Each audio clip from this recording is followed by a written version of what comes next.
Jagtial urban మండల మోతి గ్రామానికి చెందిన పిట్ట పద్మ చందు 1వ వార్డు మెంబర్ గా మానకల్త రాములు 4వ వార్డు మెంబర్ గా ఏకగ్రీవంగా ఎన్నిక కాగా జగిత్యాల శాసనసభ్యులు డాక్టర్ సంజయ్ కుమార్ ను ఎమ్మెల్యే క్యాంప్ కార్యాలయంలో మర్యాదపూర్వకంగా కలవగా వార్డు సభ్యులకు శుభాకాంక్షలు తెలిపి అభినందించారు. కార్యక్రమంలో నాయకులు నక్కల రవీందర్ రెడ్డి, రాజేశ్వర్ రెడ్డి, జుమ్మర్తి శంకర్, రాజశేఖర్ రెడ్డి, మండలపట్న నాయకులు తదితరులు పాల్గొన్నారు. ఇదిలో ఉండగా జగిత్యాల రూరల్ మండలం కన్నాపూర్ గ్రామ సర్పంచ్ గా ఏకగ్రీవంగా ఎన్నికైన పుట్టవర్తిని సతీష్, వార్డు సభ్యులు కొత్తపల్లి ప్రశాంత్, సందిల పద్మ, సంకోజి వర్ణవి, కొంగేరు లక్ష్మణసు, పురాణం మోహన్, నక్కా శేఖర్, తాలూకా మంజుల, మెరుగు షరతులు జగిత్యాల ఎమ్మెల్యే డాక్టర్ సంజయ్ కుమార్ ని క్యాంప్ కార్యాలయంలో మర్యాదపూర్వకంగా కలవగా సతీష్ కు వార్డు సభ్యులకు శుభాకాంక్షలు తెలిపి శాలతో సత్కరించారు ఎమ్మెల్యే డాక్టర్ సంజయ్ కుమార్.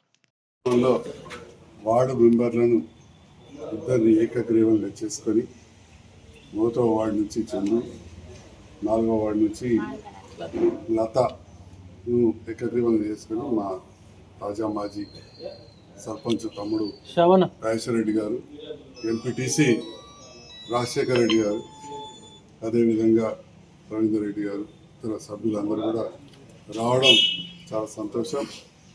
గ్రామాలలో ఒక మంచి ప్రశాంతమైన వాతావరణం ఉండాలని, వీలైనంత వరకు ఏకగ్రీవం కావాలని చెప్పి కోరడం జరిగింది. ఏకగ్రీవం అయిన చోట్లలో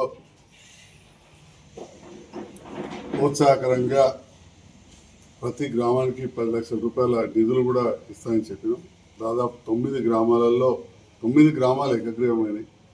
అందరూ కూడా వచ్చి కలవడం జరిగింది. ఒక గ్రామ సర్పంచ్ ఇప్పుడే ఏకగ్రీవమైన సర్పంచ్ ఇప్పుడే ఫోన్లో కూడా మాట్లాడి ఉప సర్పంచ్ ఎలక్షన్ నిన్న సాయంత్రం కూడా ఏకగ్రీవంగా రేపు వచ్చి కలుస్తున్నారు. అందరూ కూడా ప్రభుత్వంతో కలిసి పనిచేసిన వాళ్ళని గెలిపియండి అనే ముఖ్యమంత్రి గారి ఆలోచన విధానానికి అనుగుణంగా గ్రామాలలో గ్రామ మండల స్థాయి నాయకులు దానికి చాలా పాజిటివ్గా స్పందిస్తూ ప్రభుత్వానికి అనుగుణంగా ఉన్న వాళ్ళను ఎన్నుకుంటా ఉన్నారు. ఇప్పటికే 9 గ్రామాలు ఏకగ్రీవమైనవి, వార్డు మెంబర్లు కూడా ఏకగ్రీవం అవుతా ఉన్నాయి. చాలా సంతోషం. శాసనసభ్యునిగా జగిత్యాల నియోజకవర్గ అభివృద్ధిలో ప్రభుత్వంతో కలిసి పనిచేస్తూ ముఖ్యమంత్రి రేవంత్ రెడ్డి గారి నాయకత్వంలో జిల్లా మంత్రివర్గంలో అడ్డూరు లక్ష్మణ్ కుమార్ గారి సహకారంతో, మిగతా మంత్రుల సహకారం, నాయకుల సహకారంతో ఈ ప్రాంత అభివృద్ధి జరగాలి. ఎక్కడైనా కానీ అభివృద్ధి మరియు శాంతియుత వాతావరణం ఉండాలి.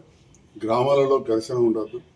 గ్రామాలే దేశానికి పట్టుకోవాలని ఆనాడు మహాత్మా గాంధీ గారు చెప్పిన సిద్ధాంతం. ఆ గ్రామాల అభివృద్ధిలో అందరూ కలిసి రావాలని ఈ రకంగా మోతే గ్రామంలో 2 వార్డు సభ్యులు ఏకగ్రీవమైనారు. ఆ గ్రామ అభివృద్ధికి గ్రామ నాయకులు, మండల నాయకులు, గ్రామస్తులు అందరితో కలిసి నిరంతరం అభివృద్ధి చేస్తాం. యువత చందు, లత ఇద్దరు కూడా ఏకగ్రీవం అవడం శుభపరిణామం. ఇద్దరు కూడా మరొకసారి శుభాకాంక్షలు. వారు ఏకగ్రీవం చేయడంలో ఎంతో వారి శ్రమ కావచ్చు, వారి రాజకీయ శక్తిని పెట్టిన మా రాజశేఖర రెడ్డికి, అదేవిధంగా రాజేశ్వర రెడ్డికి, వారి మిత్ర బృందంకు, ఆ వార్డు ప్రజలకు అందరికీ కూడా ధన్యవాదాలు. మరొకసారి చందుకు, లతకు శుభాకాంక్షలు.